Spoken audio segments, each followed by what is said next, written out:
స్థానిక సంస్థల ఎన్నికలను దృష్టిలో పెట్టుకొనా? లేకపోతే 2029 ఎన్నికలను దృష్టిలో పెట్టుకొనా తెలియదు గానీ, ఆంధ్రప్రదేశ్ అధికార కూటమిలో కీలక భాగస్వాములైన టీడీపీ, జనసేన మధ్య పంచాయతీ అండ్ విభేదాలైతే రోజురోజుకు పెరుగుతూ ఉన్నట్లే కనిపిస్తూ ఉన్నాయి.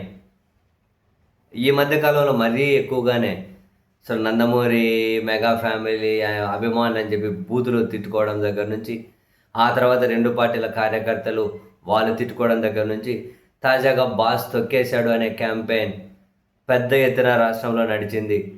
దానికి తెలుగుదేశం పార్టీ ముఖ్యులే దాన్ని నడిపించారు అని చెప్పి మరో జనసేన పార్టీ ఎన్ఆర్ఐ అతనైతే ఏకంగా చింతకాల అయ్యన్న పాత్రుడు గారి కొడుకు చింతకాల విజయ్ అంటే రాజ్యసభ ఎంపీ గారి ఫోటో పెట్టి మరి తనే ఈ బాస్ తొక్కేశాడని క్యాంపెయిన్ నడిపించినట్టు అనుమానం ఉంది అని చెప్పడం, దీని మీద టీడీపీ సోషల్ మీడియా బగ్గుమనడం, ఇవన్నీ ముదురుతూ ఉన్న క్రమంలోనే తెలుగుదేశం పార్టీకి చెందినటువంటి ఒక పొలిటికల్ ఎంటర్టైన్మెంట్ ఇస్తూ ఉంటారు ఆయన, జర్నలిస్టు ముసుగులో. ఆయన పేరు ఏదో ఉంది, టాల్కం పౌడర్ అంటూ ఉంటారు కదా. ఆయన బాలినేని శ్రీనివాసరెడ్డి గారిని ఉద్దేశించి ఏమంటారు, జన సైనికుడా జగన్ సైనికుడా అని, జన సైనికుడా జగన్ సైనికుడా అని, ఆయన పెద్ద కోవట్ అని చెప్పి చాలా దారుణమైనటువంటి తమ్మనైల్స్, దారుణమైనటువంటి మాటలు మాట్లాడడం మీద ఆశ్చర్యకరంగా జనసేన పార్టీ రాష్ట్ర వ్యాప్తంగా కూడా దీని మీద భగ్గుమంటుంది. సరే, జనసేన పార్టీ అధిష్టానం నిర్ణయం ఏంటో తెలియదు కానీ జనసేన పార్టీ అయితే రాష్ట్ర వ్యాప్తంగా భగ్గుమనడమే కాకుండా పోలీస్ స్టేషన్లలో కేసులు కూడా వేస్తూ ఉండడం ఇంట్రెస్టింగ్.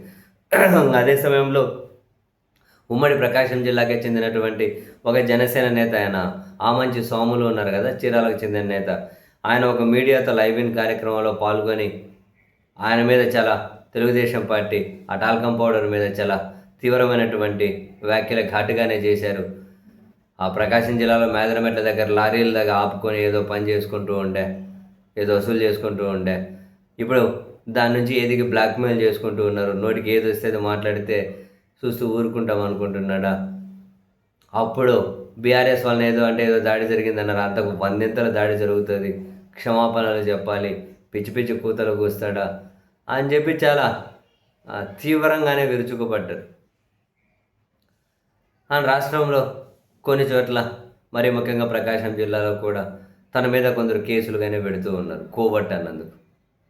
కోవట్ అనడం కాబట్టి చాలా దారుణంగానే మాట్లాడారులేండి. సో బహుశా ఇదంతా స్థానిక సంస్థల ఎన్నికలను దృష్టిలో పెట్టుకొని వీళ్ళ మధ్య విభేదాలు కనిపిస్తూ ఉన్నాయా? స్థానిక సంస్థల ఎన్నికలను ముందు పెట్టి 2029 ఎన్నికల వ్యూహంతో ముందుకెళ్తూ ఉన్నారా 2 పార్టీలు? అసలు స్థానిక సంస్థల ఎన్నికల్లో కలిసి పోటీ చేసే పరిస్థితులు ఉన్నాయా? లేకపోతే విడిగానే పోటీ చేస్తారా? ఎవరి బలాన్ని వాళ్ళు పరీక్షించుకోవడం కోసం స్థానిక సంస్థల ఎన్నికలను ఉపయోగించుకుంటూ ఉన్నారా?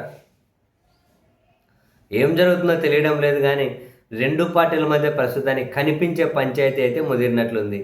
కనిపించని వ్యూహాలు ఏమైనా ఉన్నాయేమో తెలియదు.